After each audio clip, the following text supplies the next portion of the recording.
Ladies and gentlemen, good day and welcome to the Q1 FY22 results conference call of Borosil Renewables Limited, hosted by Axis Capital Limited. As a reminder, all participant lines will be in the listen-only mode, and there will be an opportunity for you to ask questions after the presentation concludes. Should you need assistance during conference call, please signal an operator by pressing star then 0 on your touchtone phone. Please note that this conference is being recorded. I now hand the conference over to Mr. Sumit Kishore from Axis Capital. Thank you, and over to you, sir. Thank you, Margaret. Good afternoon, ladies and gentlemen. I am Sumit Kishore and I cover India industrials, power and infrastructure sectors at Axis Capital. On behalf of Axis, I am pleased to welcome you all for the Borosil Renewables Q1 FY22 earnings conference call. We have with us the management team of Borosil Renewables, which is represented by Mr. P.K. Kheruka, Executive Chairman, Mr. Ashok Jain, Whole-Time Director, Mr. Sunil Roongta, Chief Financial Officer. We will begin with the opening remarks from Mr. Kheruka, followed by an interactive Q&A session. Over to you, sir. Thank you very much, Mr. Kishore. Good afternoon and welcome to the Borosil Renewables Q1 FY22 investor call. My colleagues and I are happy to be interacting with you once again. The board of Borosil Renewables approved the company's financial results for the first quarter financial year 22 on 4th August. Our results and an updated presentation have been sent to the stock exchanges and have also been uploaded on the company's website. During the quarter, the company recorded a net sales of 136.1 crore rupees. This is a 152% increase from last year's low base, which had suffered the impact of COVID-related lockdowns. Export sales during the Q1 FY22, including to customers in SEZ, were Indian rupees 32.2 crores, comprising 23.6% of the turnover. The sales were lower than the historical high sales we had achieved in the fourth quarter 21. Of this, Indian rupees 17.6 crores is owing to AS 115 related accounting impact alone. However, as we had discussed in our last quarterly interaction, the prices of solar glass had begun correcting from the beginning of the quarter, from the peaks they touched during the second half of the last year, as the mismatch of global demand and supply began to get bridged and year-end rush to complete the projects abated. Our average ex-factory selling prices during Q1 FY22 were lower than those of Q4 FY21 by about 10%, despite a higher drop in the imported prices, which was possible since CVD against Malaysia came into force and the landed cost of imports remained high due to significant rise in the logistics costs. Sales volumes are also lower than the historical peak volumes achieved during Q4 FY21 by about 10%. This was mainly because of lower production, which in turn had gotten impacted due to the second wave of COVID-19. While gross production from the furnace was at about 96% capacity during Q1 FY22, annealed and tempered glass production were each lower than in Q4 FY21 due to lower efficiencies arising from the aforesaid reason. This also resulted in higher production costs during the quarter. The situation, however, has improved considerably from July onwards. Notwithstanding the drop in realizations and the slightly higher production costs as compared to the previous quarter, the EBITDA margin during Q1 FY22 remained very healthy at 50.1%. During the quarter, the company generated a profit before tax of rupees 55.9 crores and a profit after tax of rupees 39.6 crores, corresponding to a PAT to sales ratio of 29.1%. The non-recognition of sales of Indian rupees 17.6 crores in the quarter also impacted the PBT and PAT. The correction in selling prices started in the beginning of April 2021 and continued till May. In fact, the demand in China in the current financial year has remained subdued so far, which is leading to a higher push for exports of the Chinese-controlled solar glass production. The correction seems to have halted now. Accordingly, the average ex-factory prices in July are lower than the average for the Q1 FY22. On the inputs costs front, there has been a rise in the costs for natural gas, packing materials, and a few raw materials. The company is putting in efforts to minimize the impact. Both these are likely to impact the EBITDA margins in the current quarter. The long-term opportunity in solar power and our capability to produce the highest quality solar glass at efficiencies that match global standards has given us the confidence to expand our capacities significantly.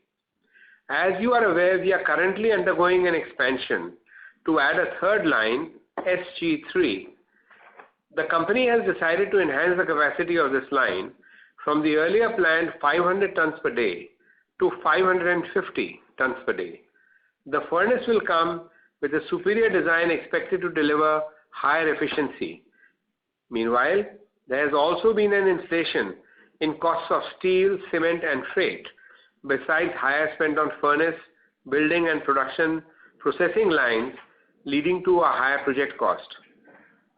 Our overall project cost for the higher capacity of 550 tons per day is now estimated to be about Indian rupees 600 crores. This SG3 line is expected to go into commercial production in the second quarter of FY23. At that stage, the company's capacity would stand enhanced to 1,000 tons per day, that is to say, above 5 gigawatts. The levy of 9.71% CVD on imports of solar tempered glass originating from Malaysia from March 2021 had its positive impact, as this becomes a part of the landed cost of imports while we negotiate our selling prices.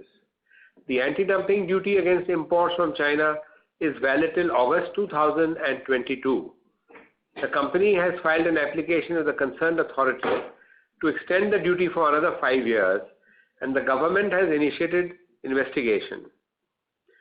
There is a new challenge posed by imports coming from the new solar glass plant in Vietnam, set up by one of the large Chinese companies, which has begun operations recently. Such imports are not subjected to any duties as of now. Initially, these imports were priced higher, taking into account the duties on alternate sources. However, the offer prices have now aligned to China/Malaysia. We are closely watching the situation and will take appropriate measures available under the law. While we await the levy of basic customs duty on solar cells and modules becoming effective from 1st April 2022, the safeguard duty of 14.5% has come to an end on 30th July. This may result in increase in imports and pose a temporary challenge for domestic producers of modules. In the meantime, the approved list of module manufacturers, which is known as ALMM mechanism, is being intensified, and it is likely that more demand may be added to the list of segments which mandate use of the modules supplied by the manufacturers listed in ALMM. This may to a great extent curb the import of modules. The government has invited bids under the recently introduced PLI, which is a performance-linked incentive scheme, under which additional production of higher efficiency solar modules, cells, and further backward integration will be incentivized. The scheme promotes use of domestically produced components, as the incentives are designed to be at a higher rate in case of use of domestic components. The scheme incentivizes solar module manufacturers to source solar glass and other components from domestic producers. In our view, the country needs to add 25 gigawatts annually to meet the target of 300 gigawatts of solar installations by 2030. The total annual manufacturing capacity of solar modules in India currently stands at about 11 gigawatts.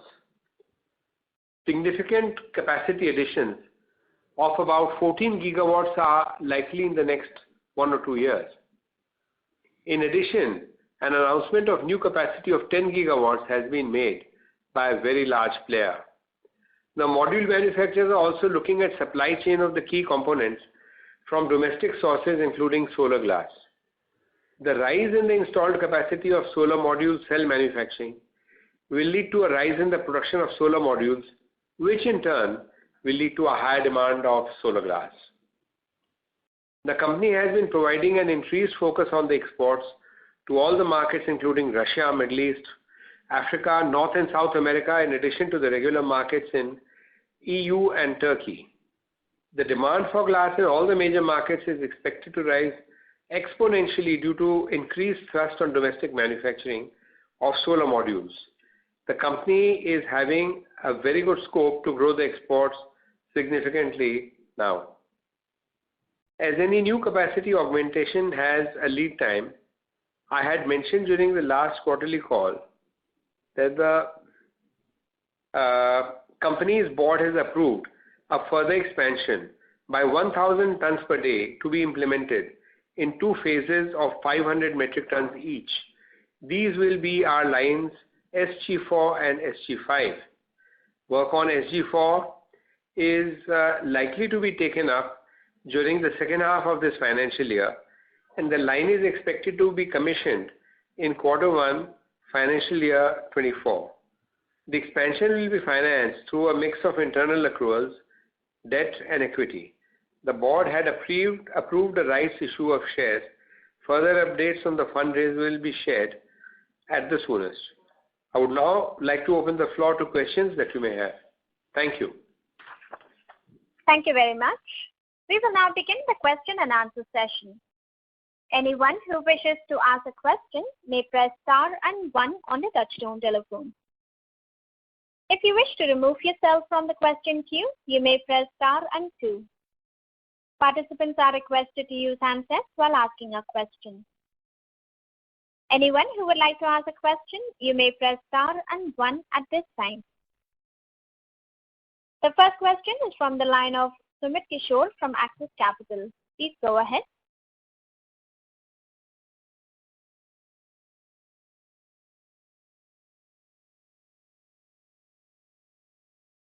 A couple of India-based players are looking to set up solar glass manufacturing capacities. So we heard about Asahi India Glass, which has agreed to execute a term sheet with Visakha Group to set up a greenfield solar glass manufacturing plant at Mundra, Gujarat. And even does Adani Group have any ambitions in solar glass? If you could elaborate, that's my first question. So my answer to that is that Adani have been exploring the possibility of manufacturing solar glass for quite a while now. This has been our information, and they have been in dialogue with us as well. Now, they are already manufacturing a large volume of solar photovoltaic modules. I would imagine that the idea is primarily to supply to themselves for their own demand, and part of it might very well be available for sale within the domestic market. Okay. And would you have some comment on the Asahi venture, as well as would RIL make their own solar glass? Because that will be a huge capacity. Yeah, so in case of the Asahi India, they have collaborated with Visakha Industries, which is an associate of Adani. So that plant of Visakha and Asahi put together will be the plant of actually Mundra Solar or the Adani Solar to support their captive requirements. That's how they are looking at this from the angle of ensuring their supply chain. In the case of Reliance, they have said that they would like to go into all the components, and which they may do by themselves, or they may engage somebody, some associates, or they may develop some ancillaries. So we don't know yet how they are planning to move on the solar glass front, but there is a possibility that they may make solar glass because their requirement is also going to be very substantial. Just as a follow-up addition to your first question, the thing is that Vishakha Industries had signed an agreement with China Trams, which came out in the news, and therefore I'm not very sure in what way Asahi is going to be involved in this venture. So there is no clarity as far as the public is concerned on that. Got it. So the second brief question, the safeguard duty basically saw a sunset towards the end of July, and nothing has been reinstated in its place. So, is there any, do you see China imports rising very significantly for modules and cells for the balance year? And is there any related impact for solar plants? Thank you. Yeah, so there is a potential to import the modules from China, which is what the certain portion of the Indian developers are looking for. But the current trend in the market, what we sense from our customers is that even the manufacturing is going to be higher, and they are not going to have any setback. They are not going to receive any setback in terms of their own domestic production in India. So we have to watch and see how this actually plays out, because the module prices themselves have been fluctuating so much that this duty may not have any significant impact. So and the polysilicon price, the sale price, everything is a moving part as of now. So we have to wait and realize how it actually pans out. But at the same time, the government is also trying to safeguard the domestic production by introduction and making it compulsory to use the approved list of module manufacturer list as the source of supply, which will ensure that the module production keeps on at a high point. Thank you so much. Thank you. The next question is from the line of Mohit Kumar from DAM Capital. Please go ahead. Good afternoon, sir, and congratulations on a good set of numbers. So my first question is, how was the capacity utilization in Q1 FY22 and pricing compared to Q4 FY21? And what is the outlook on volume pricing going forward for the next 2 quarters, given that there is no duty? And the related question is that because container freight has gone up, does it mean that the Malaysian and the Indonesia, Vietnam glass, which can be imported, will become uncompetitive? Yeah, so as far as the volume is concerned, the production level from the furnace has been fairly consistent in last both the quarters, that is Q4 of last year and Q1 of this year, except that the efficiency in this particular financial year, first quarter, has been little lower, as was explained in the opening remarks. But we are back to the earlier numbers as of July, and we are trying to improve it further. So on the capacity utilization front, we are absolutely on the ball. Now coming to the prices, we already explained that the prices started correcting from April, and now the situation is that the correction has halted. So as we speak, the prices are at almost rock bottom. And in terms of the numbers, what were the prices in the Q4 and Q1? The Q4 prices were about 155 rupees or thereabouts, and Q1 prices were about 140 rupees. So that's the kind of 10% lower prices were realized in the quarter. As far as the duty structure is concerned, Vietnam is a new plant, and against new plant there are hardly any mechanisms available because we have to substantiate with at least 6 months data on the dumping front, and thereafter only the action can begin. But as of now, we are having our order book full. We have no problem in selling our goods as far as the quantity is concerned. And should there be any need for any action against the imports from Vietnam, we will move at appropriate time. So my question was, how does the container freight? Yeah, so container freight has been significantly high, as it is in public domain. From China, the importers used to pay $400 to $500 in the past, but now it is more than $2,000 for a 20-feet container. So this has led to significant increase in the landed cost for the importers. And since our prices are aligned to the landed cost for the domestic buyers, we get that much extra to add to the price. Does that answer your question?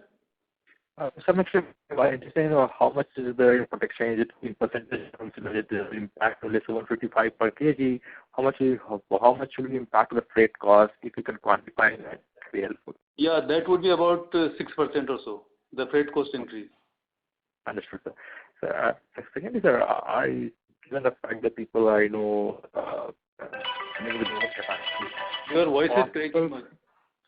Sir, my question is, sir, given the fact that people are tying up, or putting up their own capacity, possible for us to go and enter into some kind of agreement? You are not Kumar, but you're not clear. You can come in the next line, I think. Sure. Yes, I would request Mr. Kumar to please check your phone line and rejoin the queue. Thank you.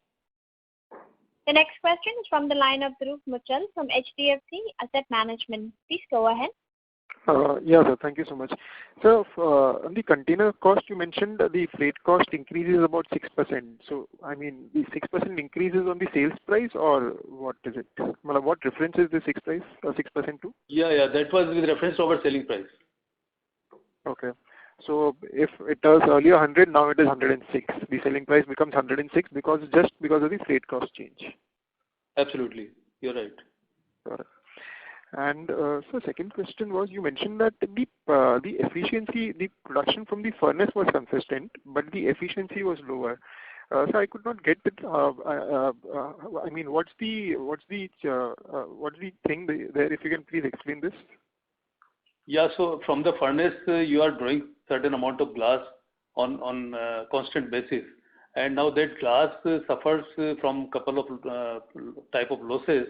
One is that the losses in the trim from the glass coming from the rollers, and then you have quality related losses, and there are processing losses thereafter in terms of grinding, tempering, and quality, etc. So these losses were higher because of the impact of the COVID also, and because of certain problems in the production. So all these things put together, the production was lower by 10%. Though the gross production from the furnace was there, but it could not be converted to a finished goods sellable because of these losses. Okay, so the ultimate final product related production was down by 10% because of these things. Yeah, that's right. Ultimate product came down by 10%.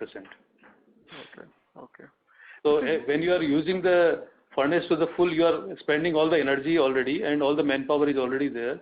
And if you have lower production, final production, then your cost is going up. That's what we explained in the remark. Got it. Perfect.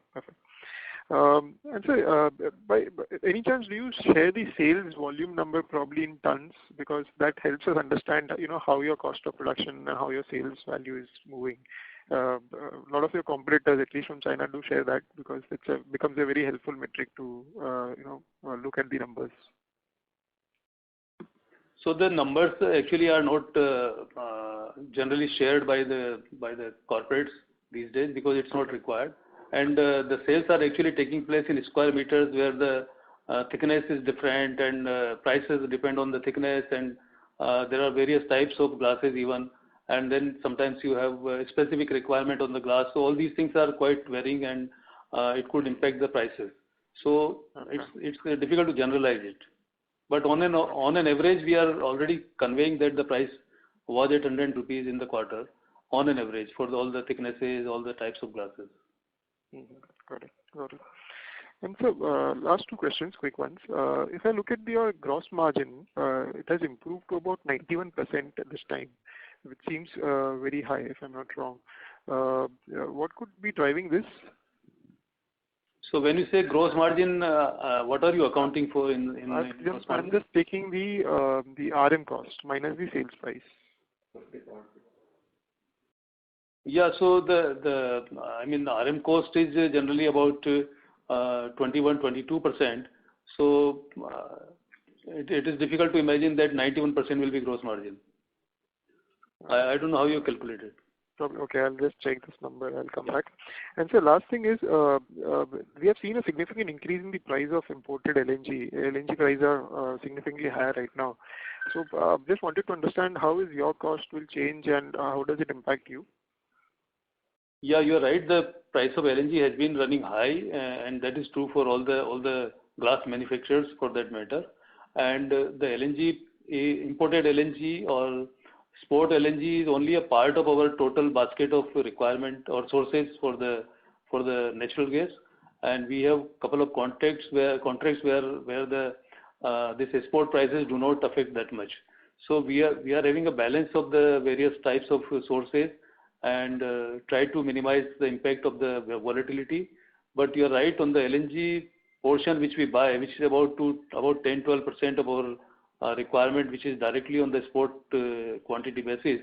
The cost has been running very high. And in terms of the other contract which we have against, which is linked to oil again, the cost is high, which is another 15-20% of the. So almost 1/3 of our natural gas is aligned to the volatility in the oil and gas prices. So this is impacting, and we don't see it correcting in immediate future. Okay. So only 1/3 is linked. The remaining is relatively steady. These are others are long term or other types of contracts here. Got it. And so just coming back to that, gross margin number. So if I look at the total RM cost for you, excluding the inventory cost, the absolute number is, just about 11 crores. So 271 crores for your RM cost, and there is an negative inventory of about 154 crores. So the net RM cost comes to only about 11 crores on a sales of about 136 crores. Yeah, so now it is difficult to look at numbers like this because in this industry there is a lot of value addition which is beyond the raw material. So raw materials traditionally are about 20% to 23% of the total price, and there is a power and fuel, there are employee costs, there are stores, there are repairs, there are natural gas, so many things are there. And the inventory cost which you are deducting from raw material has a lot of those elements which are part of the cost. So it is not correct way to calculate in our situation that gross margin in this fashion. So you should actually look at the EBITDA margin as the right barometer to understand the performance. Mm-hmm. But I thought that over a period of time, everything should, because that would have been there even in the previous quarters, right? So when I look at the current quarter's gross margin, this is relative to the previous quarters. So yeah, you please recalculate the previous quarters, and because in previous quarters there will not be any inventory changes or like that. So it's a significant change because of the inventory having been very high in this quarter because of the Ind AS impact, which was the sales which we had to reverse because of or not count as sales but include it in the stock. So it is at full cost of the production. So that's a significant difference. So actually looking at our gross margin, as I mentioned, it would be about say 77-78% or like that. On normalized basis. Got it. Got it, sir. Sure, sir. Thank you so much. Thank you. Okay. Thank you. Ladies and gentlemen, in order to ensure that the management will be able to address questions from all participants, we would request you to please limit your question to 2 at a time. Should you have a follow-up question, please rejoin the queue. Thank you. The next question is from the line of Manali Vora from Centra Advisors LLP. Please go ahead. Good afternoon. So my first question is that now that after the 550 TCD installation, you would have a capacity of around 1000 TCD. How much solar gigawatt requirement could this satisfy? About 5 gigawatts. Okay, and so now that we have these new players that announced gigawatt capacity, they're saying around 14 gigawatts. How much do you expect them? How many of them would come to you for the solar glass requirement? This all depends upon many factors, including geographical factors. How many are very close to us? How many are very far from us? And what is the requirement of each manufacturer? And what's the actual product he requires? Because solar glass is a generic word, but there are different thicknesses, dimensions, and coatings and things like that on the glass, which will determine where the module maker is going to decide, regarding procurement of his product. But generally speaking, about 12 gigawatts out of this is other than Adani. And since Adani is also setting up their own glass manufacturing, all the 12 gigawatt customers or the potential manufacturers who are putting the capacity are already our customers, more or less. So we believe that all of those, that market will be addressable to us, for us, and we will be able to get certain share from that market. Okay. Okay. So thank you. Thank you. The next question is from the line of Dhruv Kashyap, an individual investor. Please go ahead. Good afternoon, Pradeep ji, and thanks as always for the excellent personal stewardship that you are providing, not just to the Borosil Group, but to the solar and the renewable sector at large. My first question for you, sir, is that on the capacity expansion piece, by July 2022, we would be at about 1,000 tons per day, and we have proposed 1,500 by 23 and 2,000 by 2024. Now, given that we have the experience that it's typically about 18 months from the time we sort of raise funds or get all the paperwork in place to the time we go live, wouldn't it be, and given that these dates are quite far away in the future, I mean 2023 is still 2 years away, as 24 is 3 years away, wouldn't it be better to try and target April of each of these years so that we get the capacity in the beginning of the financial year? Which means that for 23, we need to sort of start acting by September to give it that 18-month window. And for 24, we probably need to act by next September. Well, generally you are right. We are looking at timelines in that sort of way, in the way that you have suggested. We live in a dynamic world and there are constraints which are beyond financial. There are constraints of travel. We source equipment from other countries and things like that. In those countries, they have their own constraints. Sometimes some of the supply countries were stuck with COVID and they didn't have people reporting to work. And so there were some delays in supply of equipment, things like that. So you are pretty much on the ball, I would say, in this respect. And thank you for the kind words. So I meant more in terms of intent, sir. I can understand that a lot of things will go wrong, but I'm sure the intent would be what I stated. The timelines that you have actually already indicated pretty much reflect what we are ourselves thinking. Perfect.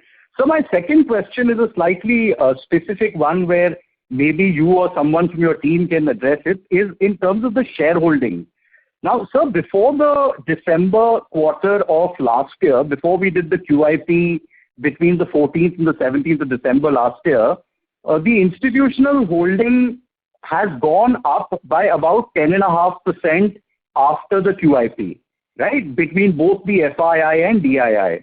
Now, what's a little strange to see is that in the June quarter period, this has come down to 5.5%, which basically means that sort of long-term money entered in December and is exited after 3-4 months, as in half of it. So 5.5% of that 10.5% is gone in 3-4 months. Has any of these institutions shared as to why they would do this, or has the promoter entity been buying back from these people? I mean, can you just shed some color, because it's very confounding as to why would institutional investors exit in 3 months? Well, let me first say that promoters have neither sold nor bought any shares at all between that date and today. So we are not in that game, sort of buying and selling our own shares. Now I'll ask Mr. Ashok Jain to answer the rest of your questions. Yeah, you are right. Actually, it was also disturbing us from the perspective of long-term investor versus a short-term cash out of the situation. And the prices and the profit was so high probably for those investors, and they decided to do it as a short-term measure. So we had a discussion with one or two of them who are the large ones, and this precisely the same question we raised to them, that why did you decide to exit in a hurry? So they said that since the international prices of glass started to go down, and since their profitability was very high in this transaction, they have decided to take a short-term exit in the stock. It does not mean that they are not having any positive view on the company or this sector. They might enter any time later. So this is how they have left it. So we also share the same concern what you mentioned, and we would like to see. We believe that they were long-term investors. They are very large investors, but still they decided to act in this manner, which is also which we also found it not right. So just to close this point, and this is not my third question, but just to close this point, you would appreciate that when we talk about a first-time QIP after so long, we talk about marquee investors and pedigreed investors and FIIs and DIIs and all those fancy brand names. But to see some of them leave in 2-3 months, whereas we all know the objective of these funds is, they would have wanted to see you through 1,500, 2,000, 5,000 tons per day. Why are they exiting in 2-3 months is very confounding, the behavior. It's very atypical of FII, DII behavior. Yeah, you are right, and we share the same thoughts actually. And this large investor who exited also had probably invested into some Chinese companies, and they, on an overall basis, they decided like this. So we cannot find any other reasons. This is what they confirmed to us, that they are solidly behind the solar or renewables, and they value the company and the business very, very high. Correct. Because I'm talking more from the next set of QIPs, because if you're going to go to 1,500 and 2,000 tons per day, we might have more rights issues, and I'm sure we all want marquee investors to come in and to stay the course, because it doesn't help any of us if they start leaving in 2-3 months.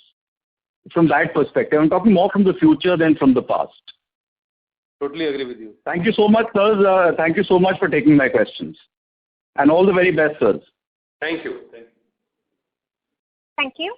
The next question is from the line of Tushar Sarda from Athena Investments. Please go ahead. Yeah, thank you for the opportunity. One second. Yeah, I wanted to understand this, the capacity which is coming up in terms of solar module, which is on your slide 8. So when you say solar module, is it the glass or is it the whole module which is being put up? So the entire module is being put up, and to the extent that a module is being manufactured, there is obviously a glass that's going to go on that.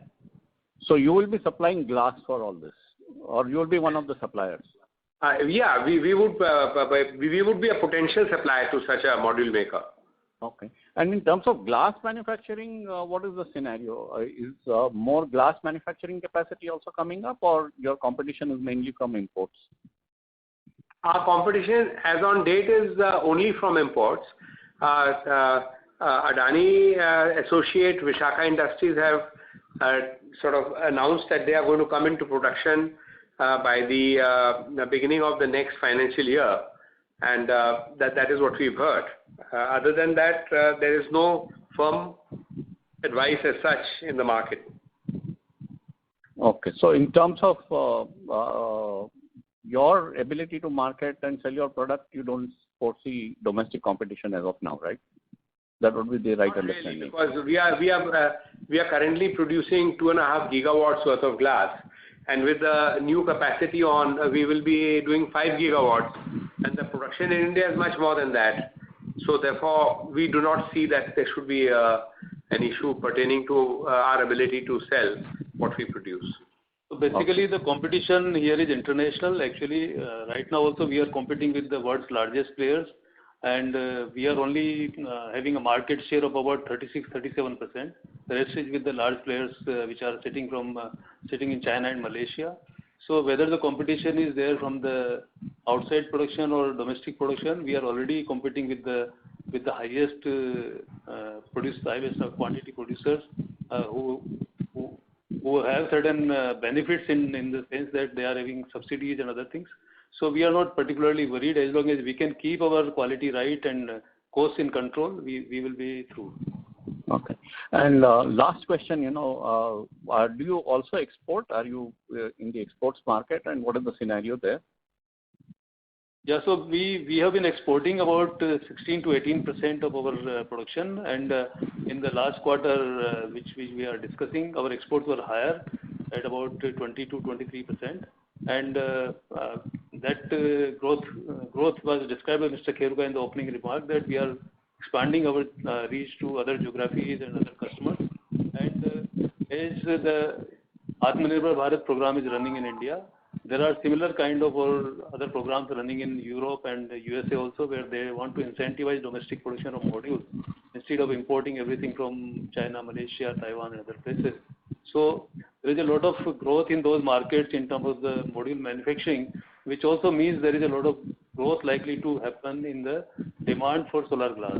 And we have already started our outreach in those markets. We have started commercial supplies to many large players who are setting up plants, and we see that as a future potential for the company. Okay. Thank you, sir.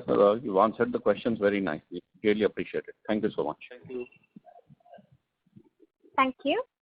The next question is from the line of Nikhil Chaudhary from Chris PMS. Please go ahead. Hello.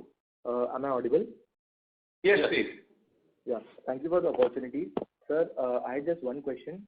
Sir, wanted to understand Asahi being in the automotive glass space, and we have been for us it took almost 6 to 7 years to perfect this space. Will Asahi just being into the glass manufacturing already, will it shorten the learning curve for this player drastically, or do you think the solar glass is still a very niche product which requires a lot of precision in respect of the thickness and the thinness, and it will definitely we would definitely not be easily replaced by the existing customers? See, Asahi is a very large, well-established international player, and granted it is a niche product, but we can well imagine that they would be successful within a certain period of time to develop the correct product from their facility. All right. And sir, sir rightly explained, 12 gigawatt is excluding Adani. We don't see, we have been really bullish on this solar glass industry altogether, but what threats do you see when all the large players are trying to build their captive capacities, build the capacities for the captive consumption? What sort of threats do we see, or the market is large enough for everyone to do? See, as of now, as we said, that we are only supplying 35% of the total demand, which is today's demand. And we are looking at a very serious escalation in the output of solar modules in India, going by the government's plans. And as such, we do feel, in our opinion, that whatever glass we are planning to make will all be consumed. Got it, sir. Yeah, in addition, we are increasing our exports, which will also be substantially rising going forward as we have more glass available. So we do not foresee a challenge in terms of selling the capacities what we plan. But as has been said, the glass demand has been rising by almost 30-35% on a compounded annual growth rate, which is going to accelerate even further now with all those capacities of module coming into the play, and the government program which has been risen from 100 gigawatt to 300 gigawatt by 2030. So there is going to be certain amount of spike in the demand for solar glass in the country. I might add that the demand in exports is really very, very robust, and we are not able to meet the demand, so we supply whatever we can. But actually the demand is much greater than what we are supplying, meaning our potential to supply is very high. Good. Sir, I wanted to understand this last thing. Probably on the financials, if you see the closing stock, the changes in inventory has been a large negative figure. So if my understanding is correct, the closing stock was very high. So was it we were not able to transport it, or I just wanted to understand, we have the demand, we already produced it. What kept the closing stock very high into our books? Like, wanted to understand that aspect.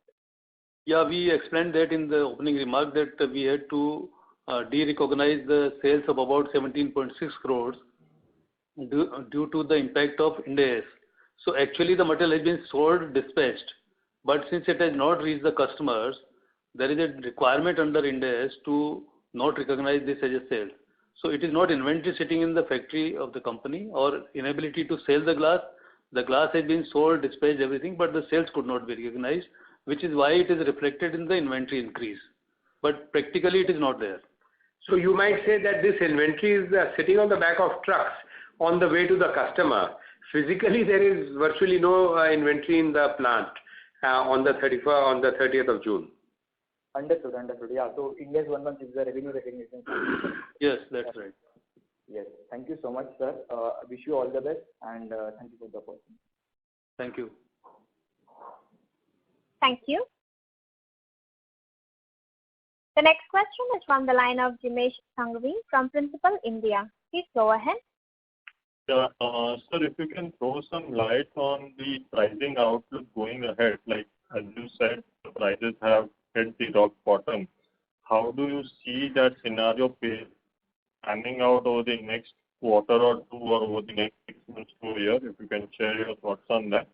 And secondly, what would be the realization currently? Like you said, the Q1 realization for us was around 140 rupees. What would be that number at this point of time? Yeah, so it is very difficult to predict the prices of solar glass as we have seen in the last 1 year or so. It has been so volatile that nobody could have estimated that prices would move from 22 RMB to 42 RMB in a span of 6 months. And then again it will come back to 22 RMB. So as we speak, the prices have come back to full circle back to 22 RMB as of now. And because of the countervailing duty or CVD against Malaysia, and because the freight has run up so much, there has been additional cushion in the pricing. So in terms of the international prices, the prices are at the rock bottom. That's what we feel, because it has not gone below 22 RMB in the past. In terms of the realization currently, we already said that the prices have declined gradually, and the full impact is not seen in the April to June performance, because in April we held back to the prices, we dropped to some extent in May, and from June we have stopped dropping the price. But as we speak, in the current quarter, the prices are going to be lower than what they were in April to June, maybe by about 12 to 15%, but that's an estimate. There's another issue. There has been talk of China setting up solar installations up to 60 gigawatts this year. And if they're going to go up, so far we haven't heard much about it, but if they go ahead with the 60 gigawatt plan, what happened last year around this time was the same thing, that there was a huge rush for supply to the Chinese government demand, and then there was a shortage. So now we don't know about what the future holds for us, frankly. Right. And so when you say 22 RMB, it is the price for the 3.2 mm glass? Yes. It is the FOB price, but. Okay.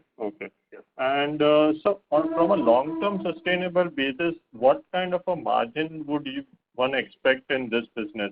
Because our margins right now, or EBITDA margins right now, are pretty much on the higher side. So from a long-term sustainable basis, where do you see the margins to settle probably in this business? Yeah, so basically as I said, the prices are very much a deciding factor for the EBITDA numbers, and this again would depend on what prices we would like to take into account. But as you have seen, the EBITDA has gone up from 28.5% in July to September last year to 55% in March quarter. Again came down to 50. We might see about 38% or so in the current quarter. But on a normal basis, on a sustainable basis, I would imagine between 30 to 35% should be a realistic margin to assume. Okay. And so lastly, when you say the FOB price is 22 RMB, what is, like, at what price do we sell, or in terms of RMB, if I have to calculate, what will be our price including the landed cost and other things which are there over and above the FOB? It all depends on the negotiation with each customer actually, and how much he imports, how much he buys from us, how loyal he is, what are the other conditions and terms. And as we said, our prices are aligned to the landed cost for each customer. Now each customer will have a different freight, different rate. So it all depends on how we can negotiate with him. But as I said, 10% is CVD and 6% impact is on account of freight. So 16% clearly is the extra thing over and above the FOB price. But it could be anywhere from 15 to 20, 25%, depending on the customer to customer. Fine, so that was very helpful. Thanks a lot.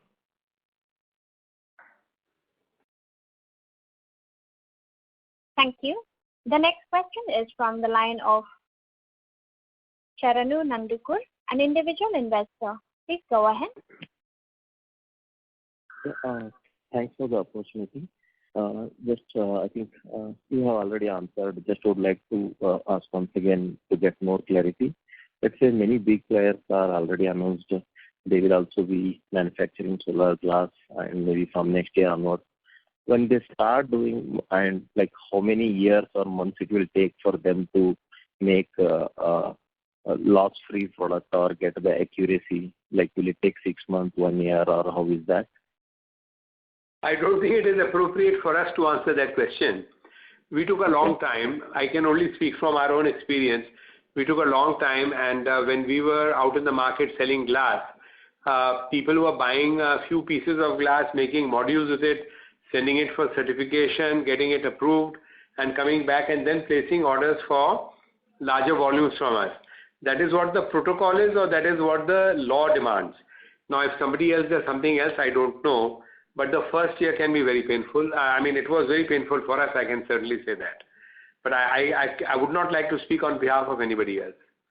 Yeah, sure. Yeah. And one more question. So right now, there are many players, model manufacturers, they announced bigger capacity and expansion. Do you already have any long-term strategic partners with any of them? For example, Vikram also announced capacity expansion. I think Vikram is already your customer. So can you name such large strategic customers? I think we would be violating confidentiality if we were to share names of customers on this call.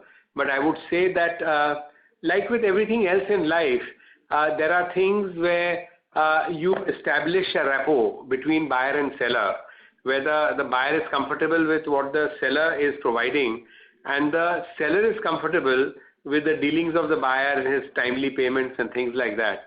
So, Borosil is a well-established brand, and we have very sound policies and principles. And so we have a steady set of customers on whom we rely and who rely on us. So as and when those customers increase their size of their operations, it goes without saying that they will also be giving us a corresponding increase in the size of their requirements, or the total volume of their requirements. So I think this is the best answer I can give you. Sure. Yeah, thanks for that. And one more last question. So basically, the capacity expansion till 2024 will be at 10 gigawatt. And is it all the brownfield expansion or? It is all brownfield. Okay. And assuming that there is a huge demand in solar, and also there is a lot of talk about hydrogen power, like hydrogen power will be used everywhere in the industries and also in the transportation and everywhere. So there can be even more demand coming up in future. So let's say because of that, if there is another requirement of additional capex, will all these SG3, 4 and 5, will they accommodate more capacity like how you did in SG3, which was planned for 500, but you added another 50?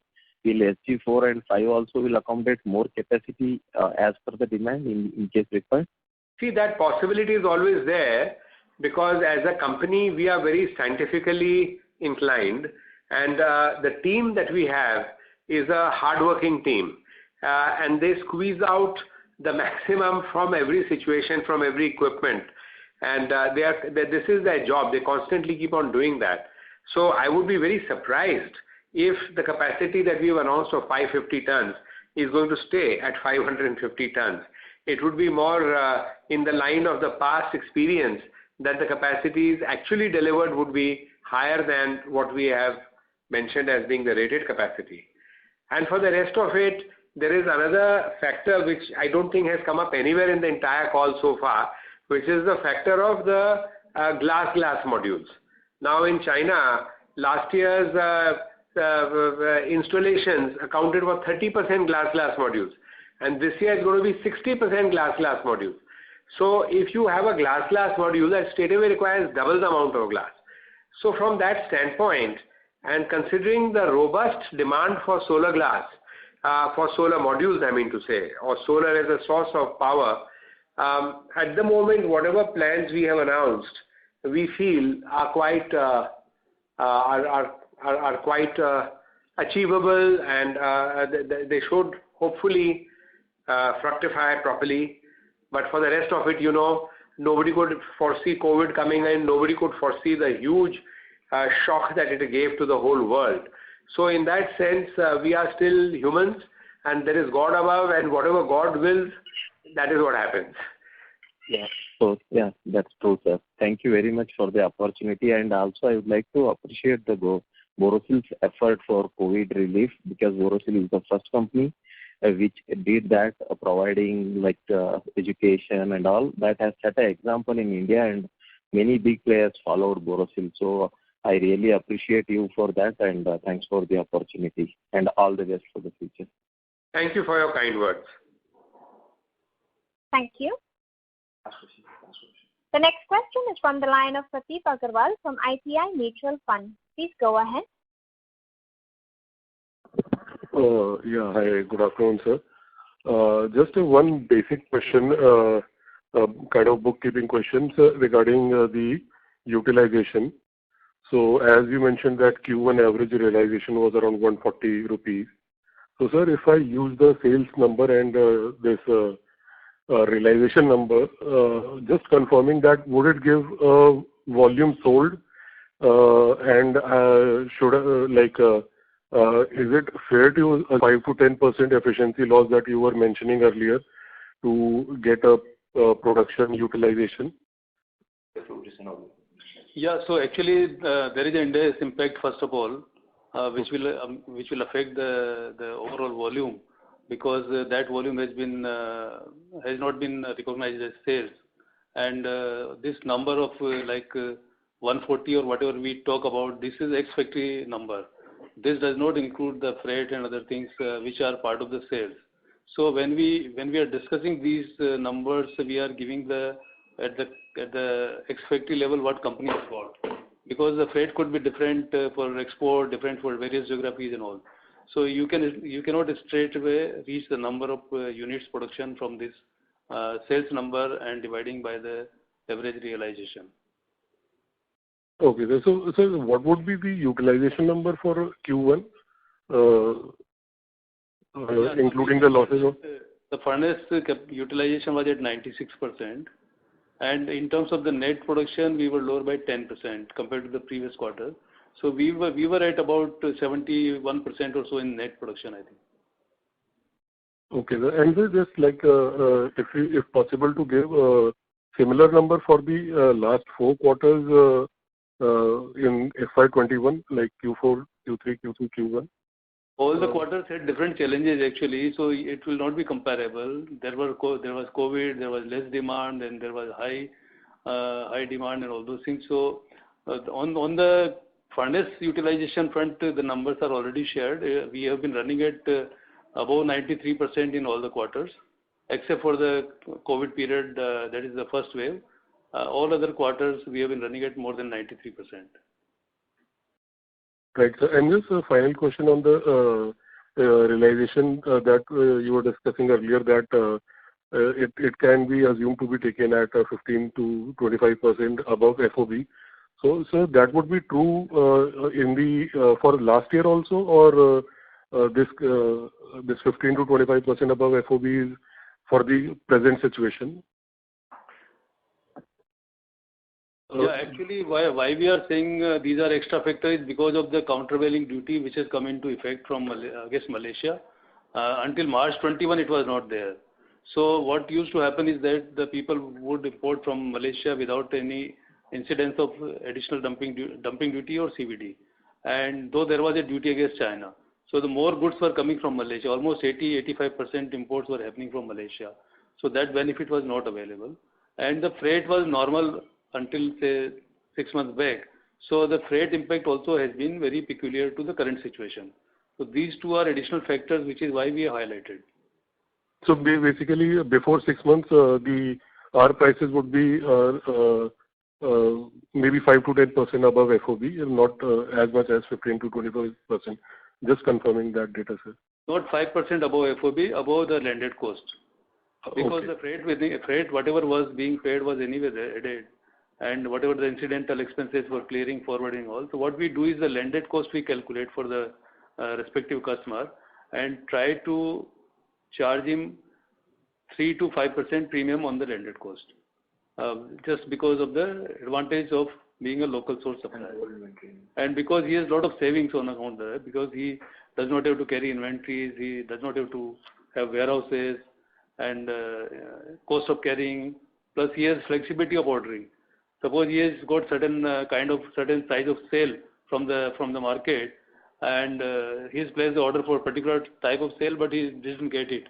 So he places order on us where he is having flexibility to change even the size. Suppose he had placed order on China or the material is shipped already, then he will have a problem. So all these are additional advantages which we provide from a local source, which is appreciated by the buyers, and that's how they consider paying little extra in order to have their logistics in place, their costs are saved, and their flexibility is retained. They have to pay upfront over there. Yeah, and also they have to, many times they open LCs, they pay advances, but the Chinese decide not to ship. Here in our case, we strictly adhere to whatever the conditions of sales are there. Understood, sir. That were my few questions. Thanks for answering them. Best wishes from my side, sir. Thank you. Are there more questions? Can we just take one last question, please? All right, thank you. The next question from the line of Tariq Hussain from Gringotts Capital. Please go ahead. Hi, thank you for the opportunity. My question is just on the exports. You alluded in your opening statement that the demand is growing, and we can see in the numbers on your deck as well that it's one of the areas where you have paying emphasis to. Can you just elaborate on what kind of